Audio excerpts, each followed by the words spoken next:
ರಾಜಕೀಯ ಪ್ರಾರಂಭ ಮಾಡಿದ್ದು ದೇವೇಗೌಡರ ಮನೆಯಿಂದನೇ. ಹಾಗಾಗಿ ಆಕೆ ಒಬ್ಬ ದೈವ ಭಕ್ತೆ, ದೇವರನ್ನು ತನ್ನ ಕಾಯಕದಲ್ಲಿ ನೋಡಿರ್ತಕ್ಕಂಥ ಒಂದು ದೊಡ್ಡ ಮನಸ್ಸಿರ್ತಕ್ಕಂಥ ಒಬ್ಬ ನಮ್ಮೆಲ್ಲರಿಗೂ ಕೂಡ ಮಾತೃ ಸಮಾನ. ದೇವೇಗೌಡರ ಕೈ ಜೊತೆಯಲ್ಲಿ ಕೈ ಜೋಡಿಸಿ ಅವರ ಕಷ್ಟ ಸುಖವನ್ನು ಸಮಾಲಾಗಿ ಸ್ವೀಕಾರ ಮಾಡಿ ರಾಷ್ಟ್ರದ ಪ್ರಧಾನಿಗಳಾಗ್ತಕ್ಕಂಥದ್ದಕ್ಕೆ ಶ್ರೀಮತಿ ಚೆನ್ನಮ್ಮನವರ ಕೊಡುಗೆ ಅಪಾರವಾಗಿದೆ. ಡಾಕ್ಟ್ರು ಇವತ್ತು ಅವ್ರು ನೋಡ್ತಾ ಇರ್ತಕ್ಕಂಥ ಡಾಕ್ಟ್ರೇ ಬಂದಿದ್ದಾರೆ. ಕೆಲವು ವಿಚಾರಗಳನ್ನು ಡಾಕ್ಟ್ರೇ ತಮಗೆ ತಿಳಿಸ್ತಾರೆ, ಚೇತರಿಸ್ಕೊಳ್ತಾ ಇದ್ದಾರೆ. 30% ಮೇಲ್ಪಟ್ಟು ಚೇತರಿಸ್ಕೊಂಡಿದ್ದಾರೆ. ಇದು ಒಂದು ದಿನದ ಇದಲ್ಲ, ಇದು ನೋಡಿದೆ ಸುಮಾರು ಹೊತ್ತು ನಾನು ಅಲ್ಲೇ ಇದ್ವಿ, ಮಾತಾಡ್ತಕ್ಕಂಥದಕ್ಕೆ ಇದು ಹಾಕಿರೋದ್ರಿಂದ, ವೆಂಟಿಲೇಟರ್ ಹಾಕಿರೋದ್ರಿಂದ ಸ್ಟೇಬಲ್ ಆಗಿದ್ದಾರೆ. ಯಾವುದು ಕೂಡ ಅಂತ ಇದೇನಿಲ್ಲ, ಸ್ಟೇಬಲ್ ಆಗಿದ್ದಾರೆ. ಅವರ ಮಗಳ ಜೊತೆಯಲ್ಲಿ ನಾನು ಇಷ್ಟೊತ್ತು ಮಾತಾಡ್ಕೊಂಡು ಬಂದಿದ್ದೀನಿ.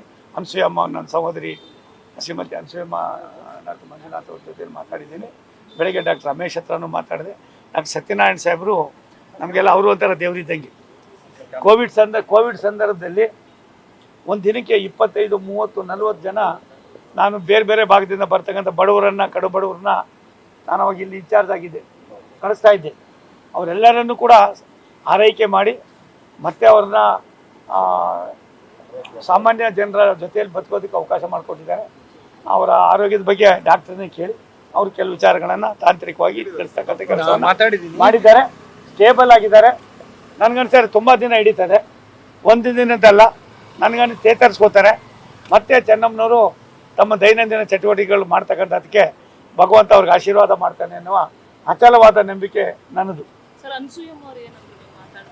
ಅವರು ಏನೋ ಇದು ಅವ್ರ ಡಾಕ್ಟ್ರು ನಾವೆಲ್ಲ ಏನು ಚರ್ಚೆ ಮಾಡಿದ್ವಿ, ಎಲ್ಲ ಒಟ್ಟಿಗೆ ಕೂತ್ಕೊಂಡು.